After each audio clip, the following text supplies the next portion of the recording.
கிறிஸ்துவுக்குள் பிரியமானவர்களே, இந்த மன்னா டுடே என்ற டெய்லி பாட்காஸ்டை கேட்டுக்கொண்டிருக்கிற உங்கள் ஒவ்வொருவரையும் இயேசு கிறிஸ்துவின் நாமத்திலே வாழ்த்துகிறேன்.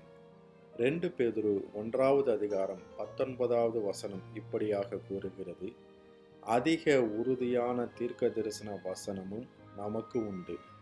பொழுது விடிந்து விடிவெள்ளி உங்கள் இருதயங்களில் உதிக்கும் அளவும் இருளுள்ள ஸ்தலத்தில் பிரகாசிக்கிற விளக்கை போன்ற அவ்வசனத்தை கவனித்திருப்பது நலமாயிருக்கும் என்பதாக. அதிக உறுதியான தீர்க்க தரிசன வசனம், ஷுவர் வேர்ட் ஆஃப் ப்ராஃபசி என்ற தலைப்பின் கீழ் இன்றைய மன்னாவை நாம் தியானிக்கப் போகிறோம். தீர்க்க தரிசனம் என்பது வருங்காரியங்களை முன்னறிவிப்பதாகும்.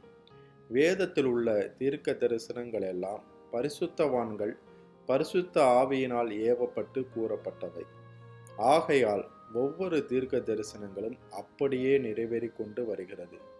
மேசியாவாகிய இயேசுவின் தோற்றத்தை குறித்தும் ஊழியத்தை குறித்தும் 300க்கும் மேற்பட்ட தீர்க்க தரிசனங்கள் பழைய ஏற்பாட்டில் எழுதப்பட்டவை அத்தனையும் இயேசுவில் நிறைவேறினது. நம்முடைய நாட்களிலும் அநேகர் தீர்க்க தரிசனங்களை கூறுகிறார்கள். ஒவ்வொரு புதிய வருஷங்களின் முதல் நாளிலும் அநேகர் தீர்க்க தரிசனங்களை கூறுவதுண்டு. சில அப்படியே நிறைவேறுகிறது. ஒரு ஊழியக்காரர் 1992ஆம் வருஷம் பிப்ரவரி மாதத்தில் காருண்யாவில் வேலை பார்த்து கொண்டிருந்த நாட்களில் டவுன் ஹால் பகுதியில் உள்ள ஒரு ஆலயத்தின் கன்வென்ஷன் கூட்டங்கள் நடந்து கொண்டிருந்தது. அதில் அவர் கலந்து கொண்ட வேளையில் செய்தியை கொடுத்த முன்பின் அறியாத ஊழியர் அவர் பெயரை சொல்லி, கர்த்தர் உனக்கு சபை தரிசனத்தை கொடுக்கிறார் என்று கூறினார். இந்நாட்களில் அது அப்படியே நிறைவேறுகிறதை பார்த்து கர்த்தரை துதித்தார். ஆனால் சிலர் தேவ ஆவியினால் ஏவப்படாமல் மனுஷருடைய சித்தத்தினால் உண்டாகும் தீர்க்க தரிசனங்களை கூறும்போது அவைகள் ஒரு நாளும் நிறைவேறுவதில்லை.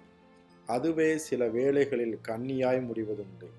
கர்த்தருடைய பிள்ளைகள் அத்தனை பேருக்கும் உறுதியான தீர்க்க தரிசனம் ஒன்று காணப்படுகிறது.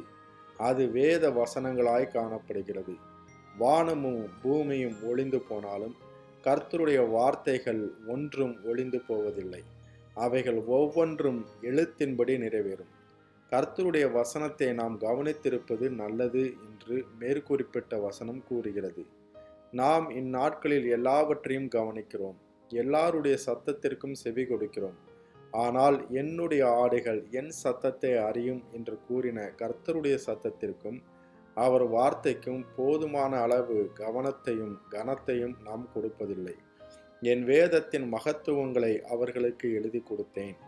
அவைகளை அந்நிய காரியமாக எண்ணினார்கள் என்று ஓசியா 8:12 கர்த்தர் வேதனையோடு கூறுகிறதை பார்க்க முடிகிறது. என் ஜனங்கள் வேதத்தை பற்றிய அறிவில்லாமையால் சங்காரம் ஆகிறார்கள் என்றும் கர்த்தர் கூறினார். என் கட்டளைகளை அவர்களுக்கு கொடுத்து என் நியாயங்களை அவர்களுக்கு தெரியப்படுத்தினேன். அவைகளின்படி செய்கிற மனுஷன் அவைகளால் பிழைப்பான் என்று எசேக்கியேல் 20வது அதிகாரம் 11வது வசனத்தில் கர்த்தர் கூறினார். ஆம், கர்த்தருடைய வேதத்தின்படி செய்கிற மனுஷன் மாத்திரம் பிழைப்பான். அவன் கற்பாறையின் மேல் கட்டப்பட்ட வீட்டைப் போல எந்த சூழ்நிலையிலும் அசையாமல் நிலைத்திருப்பான். அப்படிப்பட்டவர்கள் செய்கிற காரியங்கள் எல்லாம் வாய்க்கும். ஆகையால் கர்த்தருடைய பிள்ளைகளே, அதிக உறுதியான வசனத்திற்கு நேராய் உங்கள் கவனத்தை திருப்புங்கள். எதுவரைக்கும் கர்த்தருடைய வேதத்தை நாம் கவனித்து வாழ வேண்டும் என்பதை பற்றி மேற்குறிப்பிட்ட வசனம் கூறுகிறது என்று பார்க்கும் பொழுது, பொழுது விடிந்து விடிவெள்ளி உங்கள் இருதயங்களில் உதிக்கும் அளவும் இருளுள்ள ஸ்தலத்தில் பிரகாசிக்கிற விளக்கை போன்ற அவ்வசனத்தை கவனிக்க வேண்டும் என்று எழுதப்பட்டிருக்கிறது.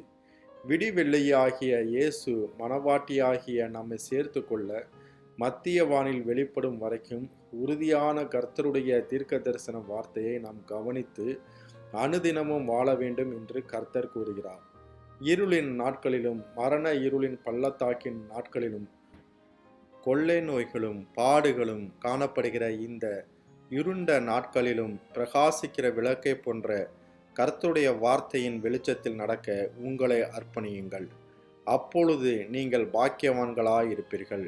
தேவ வார்த்தைகள் உங்களை செழிக்கச் செய்யும். கர்த்தர் தாமே உங்கள் ஒவ்வொருவரையும் ஆசீர்வதிப்பாராக. ஜெபம் செய்வோமா? அன்பின் பரலோக தகப்பனே, இந்த மன்னாட்டுடே என்ற டெய்லி பாட்காஸ்டை கேட்டுக்கொண்டிருக்கிற உம்முடைய பிள்ளைகள் ஒவ்வொருவரையும் கர்த்தர் தாமே ஆசீர்வதிப்பீராக. அப்பா, உம்முடைய பக்தன் சொன்னது போல, ஆண்டவரே, உம்முடைய வார்த்தையின்படி நீர் என்னை நன்றாய் நடத்தினீர் என்ற வசனத்தின்படி உம்முடைய பிள்ளைகள் ஒவ்வொருவரையும் உம்முடைய வசனத்தின்படி வார்த்தையின்படி நீர் நன்றாய் நடத்துவீராக. வானமும் பூமியும் ஒளிந்து போனாலும் உம்முடைய வார்த்தை ஒளிந்து போவதில்லை. நீர் உம்முடைய வார்த்தையை கொண்டு உம்முடைய பிள்ளைகளை சொஸ்தமாக்குவீராக என்று சொல்லி ஜெபிக்கிறேன் ஆண்டவரே. வியாதிகள், கண்ணீர்கள், கவலைகள் எல்லாவற்றையும் கர்த்தர் நீர் எடுத்து போடுவீராக என்று சொல்லி ஜெபிக்கிறேன். இந்த நாள் உம்முடைய பிள்ளைகளுக்கு ஆசீர்வாதமாக இருக்கட்டும். கையிட்டு செய்கிற அனைத்து காரியங்களிலும் கர்த்தருடைய ஆலோசனை வெளிப்படுவதாக என்று சொல்லி ஜெபிக்கிறேன். ஆட்டுக்குட்டியானவருடைய இரத்தத்தின் பாதுகாப்பிற்குள்ளாக ஒவ்வொருவரையும் ஒப்பு கொடுத்து இயேசுவின் நாமத்தில் கேட்கிறேன் எங்கள் ஜீவனுள்ள நல்ல பிதாவே. ஆமேன், ஆமேன்.